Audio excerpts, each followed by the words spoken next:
The result of American elections has just announced, and Donald J. Trump is elected as the 47th president of America. जो ruling party थी यानी कि जो Democrats थे वहां से लीड कर रही थी कामिला हारिस को डिफीट हुई है। इस वीडियो में हम डिस्कस करेंगे उन 10 रीजंस को जो कि कामिला हारिस को डिफीट की तरफ लेकर गई। लेकिन उससे पहले मैं आपके सामने इलेक्शंस का जो रिजल्ट है वो डिस्कस कर लेता हूं। 294 जो इलेक्टोरल वोट्स हैं वो सिक्योर किए गए हैं डोनाल्ड जे ट्रंप की तरफ से, जो कि रिपब्लिकन्स पार्टी को प्रेजेंट कर रहे थे, जबकि दूसरी तरफ जो कामिला हारिस हैं उन्होंने 223 इलेक्टोरल वोट्स सिक्योर किए हैं। सो 10 रीजंस को अगर हम डिस्कस करें तो उसमें जो पहली रीजन है वो voter concerns related to economic challenges. अगर इकोनॉमिक चैलेंजेस की हम बात करें तो वो काफी हद तक अमेरिका फेस कर रहा था इन टर्म्स ऑफ इन्फ्लेशन, और इकोनॉमिक इश्यूज कुछ इस वजह से भी वर्स्ट थे under the Biden administration due to Russia Ukraine war and due to the crisis in Middle East, क्योंकि ऑयल की प्राइसेस काफी हद तक सर्ज कर गई थी जब Biden was leading the America. So economic issues जो थे वो एक मेजर कंसर्न था, और जब एक पोल कंडक्ट किया गया सो उस पोल के मुताबिक ऑलमोस्ट जो 51% वोटर्स थे वो ये कंसीडर करते थे कि जो ट्रंप है वो इकोनॉमी को बेहतर तौर पे मैनेज कर सकता है, जबकि जो कामिला हारिस है उसके ऊपर जस्ट 47% लोगों ने बिलीव किया कि वो इकोनॉमिक इश्यूज को बेहतर तौर पे मैनेज कर सकती है।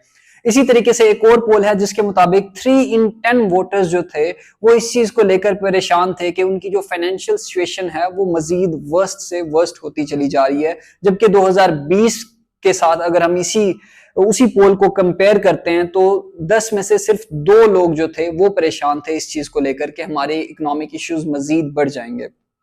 सिमिलरली हमारे पास एक और जो पोल है उसके मुताबिक 9 in 10 वोटर्स जो हैं वो इस चीज के ऊपर अपने कंसर्न को एक्सप्रेस कर रहे थे कि शायद जो ग्रोसरी प्राइसेस हैं या फिर जो डेली नीड्स की जो चीजें हैं वो मजीद हाइक हो जाएंगी अंडर दी बाइडेन एडमिनिस्ट्रेशन, या फिर जो डेमोक्रेट्स हैं अगर वो रूल करते हैं कंटिन्यू। सो ये एक पहली रीजन थी जो कि डिफीट की तरफ लेकर गई कामिला हारिस को, because economic mismanagement was the first reason. So second reason अगर हम डिस्कस करें तो वो है it is related to the debate के हवाले से अगर दोनों लीडर्स की परफॉर्मेंस को आप कैटेगराइज करो, एनालाइज करो, तो आपको आइडिया होगा कि कामिला हारिस जो थी उन्होंने she performed well in first debate with the Donald Trump, और यही वजह थी कि जब सेकंड एंड थर्ड डिबेट की ऑफर की गई कामिला हारिस की तरफ से डोनाल्ड जे ट्रंप को, तो ट्रंप ने उस ऑफर को रिफ्यूज कर दिया। और इसकी रीजन ये थी कि डोनाल्ड जे ट्रंप जो थे वो बाइडेन को पहले हिट कर रहे थे और उन्होंने एक नैरेटिव सेट किया हुआ था कि आपकी एज ज्यादा है, so you are not fit for the office. अब वो जब कामिला हारिस वहां पे आ जाती हैं तो उनका ये जो नैरेटिव था वो डैमेज हो जाता है, और फर्स्ट डिबेट में हमें ये वाजे हो जाता है कि कामिला हारिस जो है वो लीड कर रही होती है उस डिबेट में। सेकंड एंड थर्ड डिबेट की जो है वो दावत दी जाती है कामिला हारिस की तरफ से, लेकिन जो डोनाल्ड जे ट्रंप हैं वो रिफ्यूज कर देते हैं। अगर 2 या 3 डिबेट्स होती तो मेरे ख्याल से शायद बेहतर तौर पे नैरेटिव जो है वो शेप कर सकती थी कामिला हारिस अपने वोटिंग जो सॉर्ट ऑफ क्राइटेरिया है उसके लिए, या फिर अपने जो वोटर्स हैं उनको बेहतर तौर पे वो अट्रैक्ट कर सकती थी।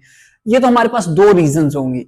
तीसरी जो रीजन है वो है इंटरव्यू मिसस्टेप्स। जितने भी मीडिया अपीयरेंस रही है कामिला हारिस की, उस मीडिया अपीयरेंस में वो खुद को बाइडेन से डिस्कनेक्ट करने में नाकाम हो गई हैं, क्योंकि बाइडेन की चाहे इंटरनेशनली आप उनकी फॉरेन पॉलिसी को एनालाइज करो, इन Middle east, in Russia Ukraine war, या फिर ओवरऑल चाइना के साथ, या विद इन दी स्टेट आप चीजें देखो, चाहे वो इकोनॉमी हो, सोशल इश्यूज हो, वहां पे बाइडेन ने बेहतर तौर पे सर्वाइव नहीं किया एज अ प्रेसिडेंट, और यही वजह थी कि सॉर्ट ऑफ बाइडेन की वजह से भी उनको डैमेज हुआ।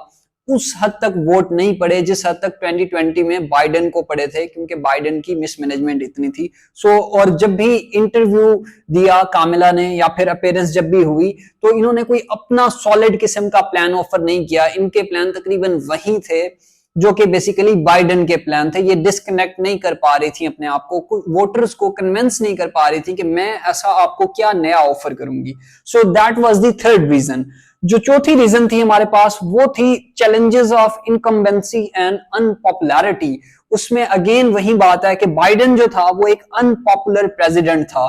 तकरीबन 40% से भी कम लोग जो अमेरिका में हैं वो ये कंसीडर करते हैं कि जो बाइडेन है वो एक पॉपुलर प्रेसिडेंट है, जबकि आप इसको अगर कंपेयर कर लो डोनाल्ड जे ट्रंप के साथ, तो काफी सारे लोग जो है उसको मानते हैं, उसकी पॉपुलैरिटी को मानते हैं, और पर्सनालिटी का वोट भी था ट्रंप के पास, कल्ट का वोट भी था, जबकि जो बाइडेन था वो अनपॉपुलर था, और उसका जो नुकसान है वो बेसिकली हुआ। और 2/3 ऑफ द जो वोटर्स थे वो ये कहते थे कि जो America is moving in a wrong direction under the Biden administration. So यहां से आप अंदाजा लगा सकते हो कि जो बाइडेन था वो कोई पॉपुलर जो है लीडर नहीं था अमंग द अमेरिकन पीपल। अच्छा, इसके साथ साथ जो हमारे पास अगली रीजन है वो है कैंपेन लॉन्च अंडर प्रेशर।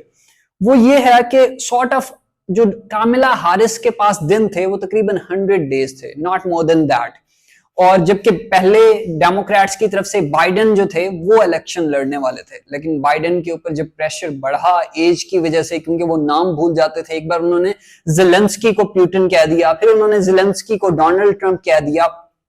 सो इस हवाले से कंसर्न्स थे उनकी एज को लेकर कि सुपर पावर का जो प्रेसिडेंट है वो इस हद तक अनफिट है मेंटली कि उसे चीजें याद नहीं रहती। सो बाइडेन जो है वो जब ड्रॉप आउट होते हैं रेस से और अचानक से फिर कामिला हारिस को लॉन्च किया जाता है, तो कामिला हारिस के पास कोई इतना ज्यादा बेहतर टाइम नहीं था। अगर होता तो शायद वो अपनी स्ट्रैटेजी बेहतर तौर पे डिजाइन कर सकती थी। ये थी हमारे पास पांचवी रीजन। जो छठी रीजन थी वो ये था कि initial momentum and support. Initially इनको सॉर्ट ऑफ आप कह सकते हो कि किसी हद तक इनकी पॉपुलैरिटी में सर्ज होता है। कामिला को बहुत सारे लोग जो है पसंद करने लग जाते हैं। जब डिफरेंट पोल्स होते हैं आफ्टर द फर्स्ट डिबेट उसमें कामिला लीड कर रही होती हैं, लेकिन इसके साथ साथ जो परसिस्टेंट एंटी बाइडेन सेंटिमेंट थे अमंग द वोटर्स वो कंटिन्यू रहते हैं और वो कामिला हारिस को डिफीट की तरफ लेकर जाते हैं। अगली जो रीजन है वो अगेन रिलेटेड टू बाइडेन है कि एक बैलेंसिंग एक्ट वो नहीं जो है सॉर्ट ऑफ शो करा सकी बिटवीन लॉयलिटी और डिफरेंशिएशन। वो खुद को डिफर नहीं कर सकी बाइडेन से। इसके अलावा जो आठवीं रीजन है हमारे पास वो है immigration stance and public opinion. All दो जो डेमोक्रेट्स हैं या बाइडेन है या कामिला है, वो इस चीज के ऊपर उनका स्टांस रहा कि वो जो इमिग्रेंट्स हैं उनको किसी हद तक डिपोर्ट नहीं करेंगे। एक फेवरेबल स्टांस रहा, फेवरेबल पॉलिसी रही डेमोक्रेट्स की, कामिला एंड बाइडेन की टुवर्ड्स द इमिग्रेंट्स। लेकिन उसके बाद भी एक जो पोल कंडक्ट किए गए 10 में से 4 वोटर्स जो हैं वो इस चीज के ऊपर बिलीव करते थे कि शायद हमें इलीगली डिपोर्ट कर दिया जाएगा। सो उन वोटर्स को भी किसी हद तक ये कन्विंस नहीं कर सके। अगली जो रीजन थी वो है हमारे पास 9th रीजन जो कि डिक्लाइन की तरफ लेकर गई कामिला हारिस को। वो था कि अगर 2020 में आप देखते हो इन कम्युनिटीज के वोट में आपको बताने लगा हूं कि इन कम्युनिटीज के वोट किस हद तक लूज किए कामिला हारिस ने। अगर मैं बात करूं लैटिनो वोटर्स के हवाले से, lost 13 percentage points with Latino voters इस इलेक्शन में कामिला हारिस ने। सिमिलरली अगर मैं ब्लैक वोटर्स के हवाले से बात करूं तो lost 2 percentage points with black voters in 2024 elections. Similarly अगर मैं बात करूं आपके साथ के अंडर 30 यानी कि जो यूथ है उसके हवाले से lost 6 percentage points with the voters under 30।